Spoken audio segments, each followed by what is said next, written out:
Hi, and welcome to Freedom Fighters Code Gray. This is a show where we discuss human trafficking, an issue that is happening all across Canada. Some of the content in today's show may be triggering as we are going to be discussing subject matter related to trauma and exploitation. For information and support related to human trafficking, you can call the National Human Trafficking Hotline 24/7 at 1-833-900-1010. This episode will explore the policies and legislation related to human trafficking in Canada. What are some of the strengths and weaknesses of our existing efforts to combat this crime? And how can our legislation be improved? Well, today I'm joined by colleague, researcher, and educator Holly from Brave Education for Trafficking Prevention, who's going to be sharing her expertise on this topic. And I'm so excited to have this conversation with her today. Thank you so much for joining me today, Holly. Thank you so much. It's so great to be here.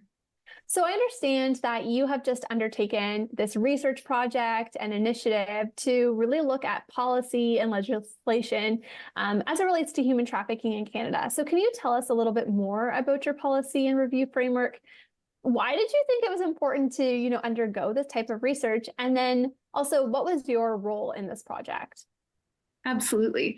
So, yes, I recently wrote a policy review framework looking at Canada's legal obligations as it relates on an international, national, and provincial level to ultimately prevent and educate on human trafficking. So this was part of a 5-year research project with MyTax, University of Calgary, and Brave Education for Trafficking Prevention. It's part of a project that seeks to bring prevention education into every corner and community in Canada.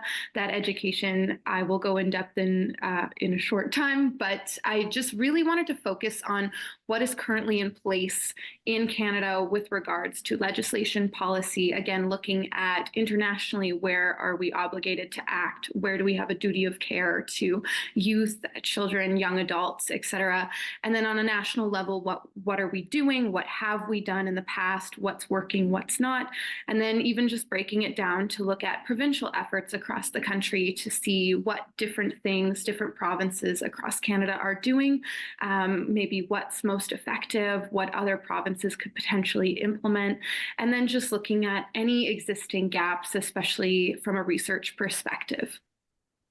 It sounds like that is a huge undertaking with all of these different levels of government and stakeholders. And, the word that comes to mind as you're sharing is collaboration. Even this research project that you're a part of, right? There's these different folks involved. And so this research work that you're doing to look at all of these different policies and legislation and how these different government entities or NGOs are implementing these actions is really important. So I'm excited to learn more about what your research is revealing about what's happening at all these different spaces. And so I know that your policy review framework has a specific section on the implementation of prevention education. So can you discuss a little bit about, what are educational initiatives? What do they look like? And what currently exists nationwide based on your analysis?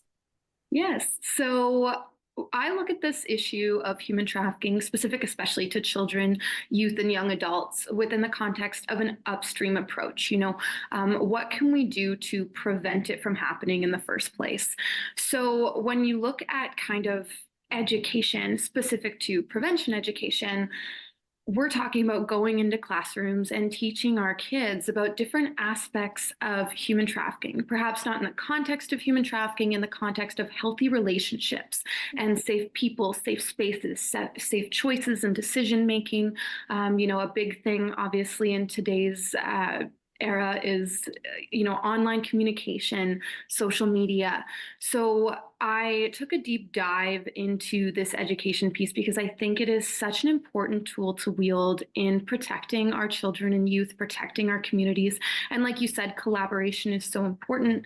I've seen a few educational initiatives across the country, many that I'm excited to highlight, not only in this framework, but also in this episode, that look at age-appropriate, culturally inclined, survivor-led, survivor-informed, and adaptable education, so that we can get this into every community and every corner in Canada, so that our children have the tools, support, resources that they need if they do find themselves in a position of trouble.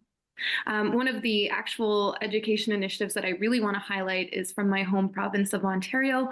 They have an anti-trafficking protocol in place as of 2022, and this essentially mandates human trafficking prevention education in every school in the province. Now, from what I know, it's in a lot of schools. I'm not sure if it's in every single one. I know one of the educators who was kind of brought in to take on this project. She is a survivor herself. And so she goes into a lot of classrooms across different school boards. She shares her story. She shares the things she's learned. She works for an organization called Voice Found in Ottawa. So she shares a lot of community resources specific to the community that she's working in. And then she also works with teachers, community stakeholders, community members, support staff at schools to build that community of support so that they do have their tools ready when they need to use them. Hopefully they don't have to, but it is something we have to consider when we're looking at education is how do we make sure that everybody in that community has the tools they need. So her name is Christine Pratt Clark, and she's an educator and she's amazing. She's a survivor leader, and she's really kind of taken this project under her wing in the province of Ontario, and she's just doing incredible things with it. That's so encouraging to hear that, this initiative is underway and is being survivor led in the community to get information and educational tools to youth and children to help prevent trafficking, and use the word upstream approach, right? Like before it even happens. And that's so pivotal. And so with this incredible example of education that is happening in Ontario, you said, it's become mandated through legislation and is rolling out to the schools. Like, is this happening in other places across Canada? How did this connection between the legislation framework actually result in on the ground action? Because I think that's really interesting that, something's actually been mandated by the province here in Ontario. Is that happening elsewhere? Yes, so there are 4 specific provinces that I highlighted in this framework. They're doing excellent work specific to human trafficking. There are several other provinces working on action plans that are not necessarily specific to human trafficking, but BC, Alberta, Manitoba, and Ontario are the 4 key provinces really kind of pushing in this fight. And many of the pillars within their provincial action plans actually focus on that prevention education piece and the piece of educating not only, teachers and staff, but also healthcare, law enforcement, and then, of course, our children and youth. So we are seeing a lot of provinces kind of step up to the plate. Joy Smith Foundation in Manitoba is definitely one of the key organizations that's leading the charge, but there's a lot more work to do, and unfortunately, it doesn't happen overnight. I'm super excited to say that the provincial action plans that I highlighted, and even some of the other provinces that are perhaps Indigenous specific, are really putting up a good fight with this and bringing these key tools to our classrooms. So I'm very excited to see what the next few years look like. And with this research project, I think you're going to see over the 5 years that were allotted to do that you're going to see a lot of improvement, that you're going to see a lot more education. And again, that culturally inclined, age-appropriate, survivor-led piece will definitely be incorporated. And I think it's going to make a huge difference. Well, I'm already so encouraged to hear about all of these efforts happening across the country. Like, yes, we know that there's obviously more room to improve and areas to grow, but just even looking at when we began the show in order to help raise awareness, right? Like, there were not mandated policies about ensuring that youth have access to education. So that is a huge milestone, if you will, in helping ensure that prevention education is becoming accessible in the community. Now, we also know that the Truth and Reconciliation Commission of Canada report, the 94 calls to action, relates and intersects with this topic of prevention education as it relates to human trafficking. And I'm wondering if you could talk a little bit about the significance of that report and calls to action and how you see it relating to the importance of prevention education. Yes, for sure. I think it's a very important piece of the puzzle. Statistically, we know that 50% of trafficked girls are Indigenous. We know that 51% of all trafficked youth actually come from the child welfare system in some capacity. And we also know that Indigenous women and girls make up roughly 3 to 4% of the Canadian population.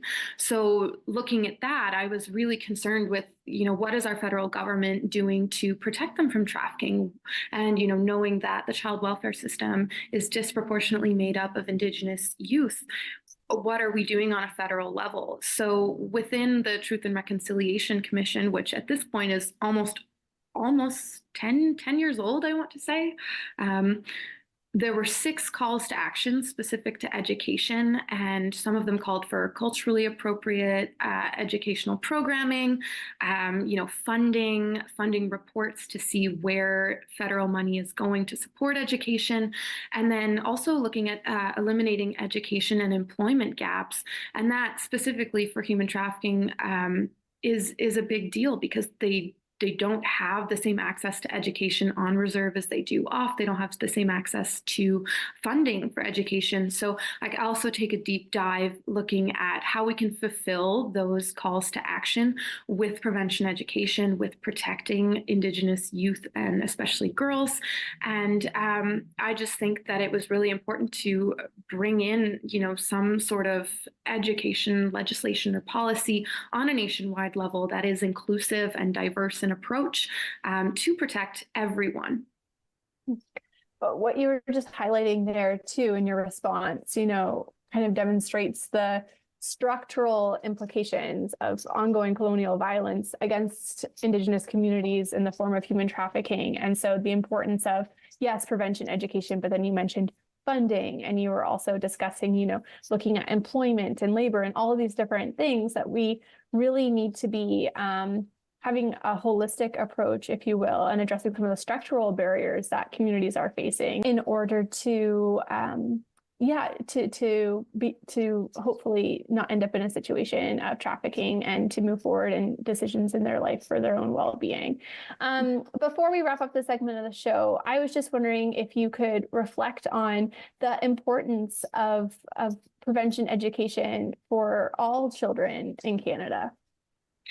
Yeah, I think, human trafficking does not discriminate. We historically know and statistically know that there are more marginalized groups in society that are deeply affected by human trafficking. But the reality is that it can be any child. It can be your niece. It can be your classmate, your peer. It can be, someone that you see at your community center. So I think it's incredibly important that this education reaches everyone because, again, traffickers do not discriminate in their choice of victim survivor, unfortunately. And the more children we can protect, the better.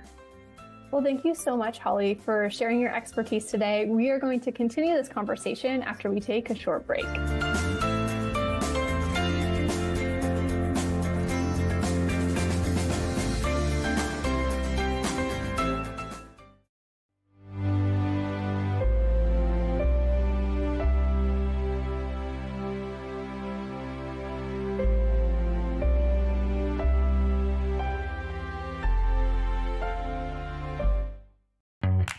Everyone wants to know about everything Blue Jays.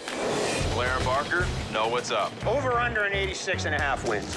I'm going to go over. What's the story on Blue Jays Central? Jamie, this Blue Jays lineup has a chance to win a ball game. Should be a good finish. Joe, it's going to get exciting. Let's get you back to the ballpark. That ball's driven to deep left field. Gone! And the Blue Jays win it! Only one network has everything. Sportsnet, home of the Blue Jays. Hi, I'm Jennifer Anderson, host of Mind Your Business. Well, coming up on the next episode, we're talking about businesses in the health and wellness sector and the business owners who run them. That's only on Rogers TV.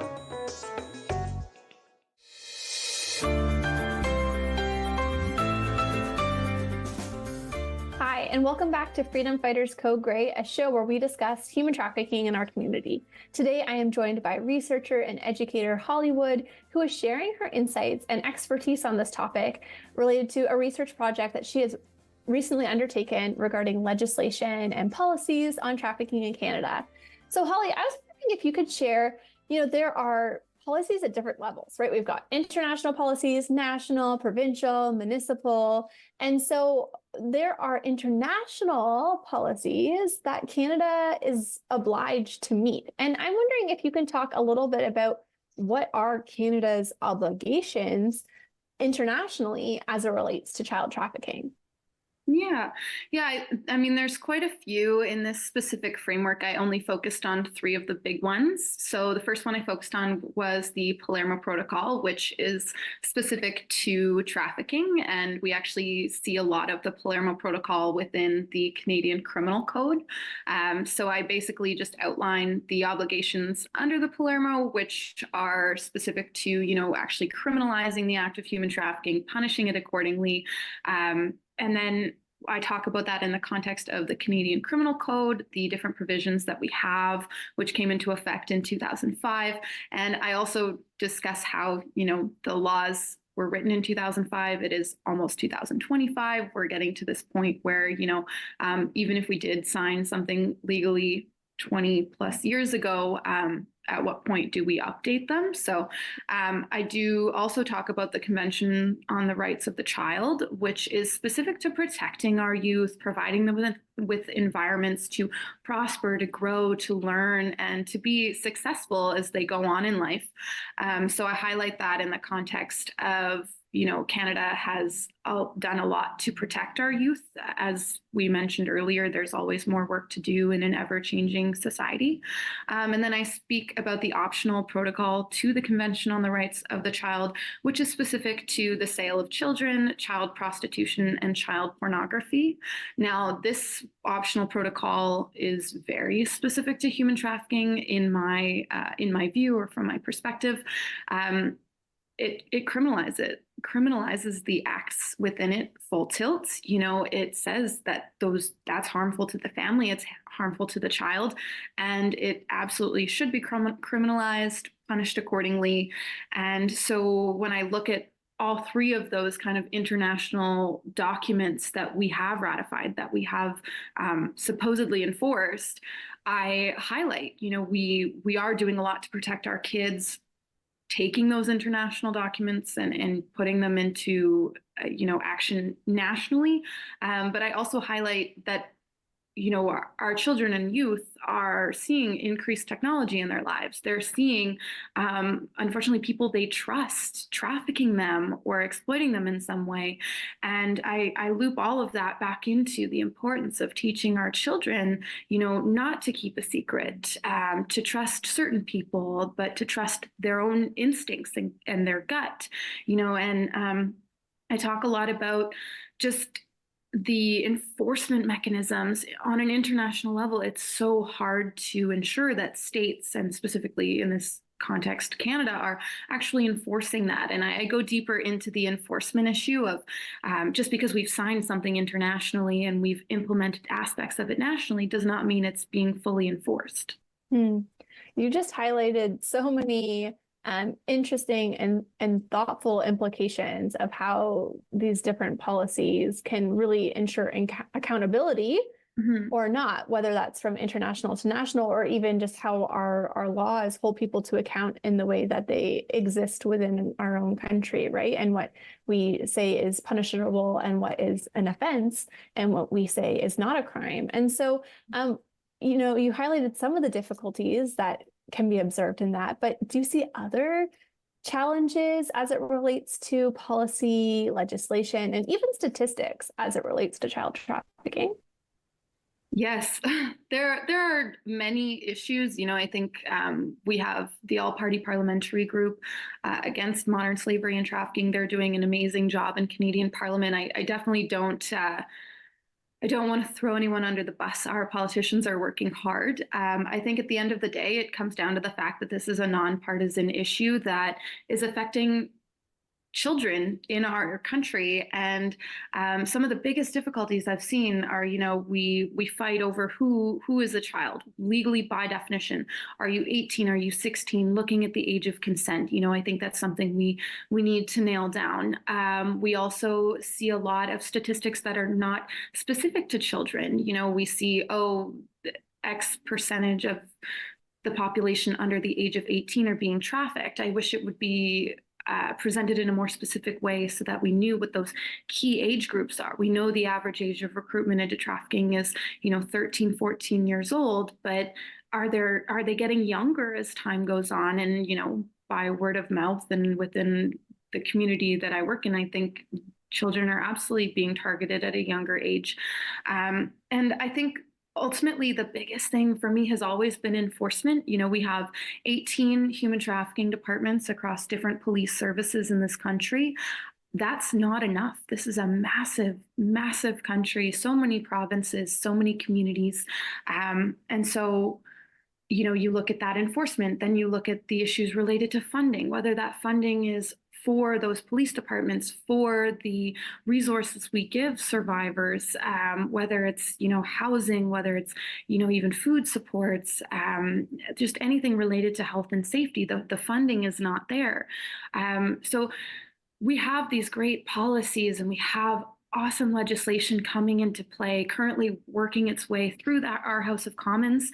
But at the end of the day, it has to be all encompassing. And I think we just need to focus on so many of those other aspects, which unfortunately we can't put that into fruition until we have everyone's voices at the table, survivors, and any lived experience expert, anyone who works in the social work field, healthcare, anyone who provides any sort of resource to the anti-trafficking community and to our children, our youth, our young people who are being trafficked. All of those voices have to be at the table when we're looking at this policy and legislation, and that's something I really focused on in this piece as well. You're highlighting so many important aspects of combating this issue because it's really difficult as there are so many different parties and actors involved in interpreting the legislation and knowing what the policies are and how to carry them out. And then even as you mentioned, as it relates to statistics, how people are collecting and reporting on those statistics or even their understanding of different terms and definitions, it's also varied, right? And so in some ways there can be misinformation that's presented, or maybe people are misinformed about the realities of exploitation in communities. And that just goes back to what you were emphasizing earlier about why prevention education is so essential, not only to our youth, but, prevention education to folks working in different sectors of all ages as well. And so what are your thoughts on, as we look forward to the future? You said, some of this legislation has been around, or agreements we've signed over 20 years ago internationally. Where can research and policy and legislation go from here? Where are opportunities to strengthen these aspects of the fight against trafficking? Yeah, I mean, long answer to that question, of course. But I think, we do have to realize that law and policy are not the be all end all. It really is a community effort. It's a nationwide effort. Again, breaking down silos and communicating with each and every organization in this country, each and every level of government. I think some of the key things that I kind of highlight are timelines. We have these action items, whether they're on a provincial or a national level, but while it's a 5-year action plan, at the end of that 5-year action plan, you might just renew that item for the next 5 years. I think we need to look at third-party accountability and timelines to make sure that those things are being done in a timely manner. Those efforts are more than just a work in progress, but we have, a plan and we have something that's actionable, something that's tangible. And we have the funding in place to support those solutions when they do come to fruition. I think at the end of the day, law is not evolving at the same pace as the crime of trafficking. I've said that a million times. Our laws are outdated and human traffickers are smart. They're changing their techniques and their tactics, and our laws have to be willing to change with them, which, takes forever to amend old laws, write new laws, have them, be given royal assent. So I think at the end of the day, law and policy are a great, great tool to wield, but education just makes so much sense to me because it's something we can get in classrooms very quickly. There's so many community organizations that are willing to pitch in and educate and do what they can to protect our children and youth. And that's what's really important, I think. Well, bringing it back to prevention education, can you summarize some of what you feel are the key aspects of child prevention education as it relates to trafficking, and why? I know, well, you've been talking about it in different ways throughout this whole episode, but maybe you could reemphasize its importance in this fight of human trafficking. Yeah, for sure. I think, it's an ever-changing society. Our kids are growing up faster than they ever have before. They've been, they've been exposed to more than I was as a child, than you were as a child, especially when you look at online.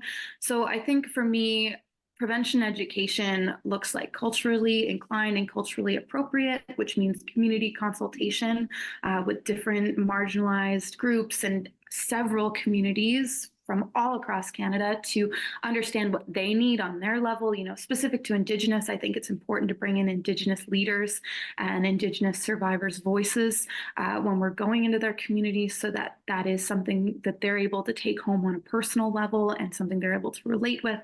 I think it needs to be age appropriate. So, again, looking at the age of children and what they kind of remember when you're looking at a classroom. You don't want to sit there and lecture a small child for hours. I think it's important to, make sure you're talking about the right subject matter with the right audience so that they do take it home and they understand it. I also think it's important to make education fun.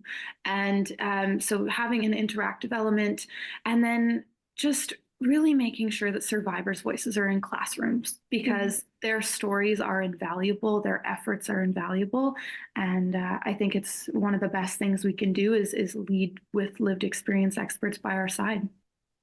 Well, Holly, with the last minute we have for this episode, is there anything else that you would like to highlight or share?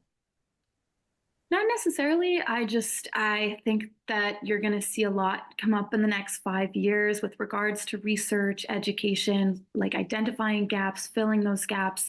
I'm really excited. I think that Canada and our anti-human trafficking community is growing. We're fighting a bigger fight than we ever have before. And I think that there is a lot of hope that our children will one day wake up and not even have to worry about human trafficking. So I look forward to that day.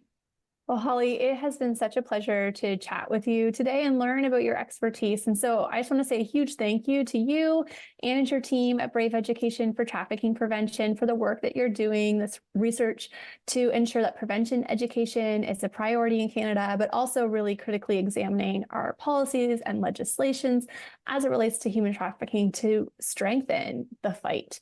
And so if you are tuning into our episode today and you are in a situation of immediate danger, please call 911. If you're looking for information and support as it relates to human trafficking, you can call the National Human Trafficking Hotline at 1-833-900-1010. Again, that's 1-833-900-1010. Thank you so much for tuning into this episode of Freedom Fighters Code Grey, and we hope that you'll tune into our next one.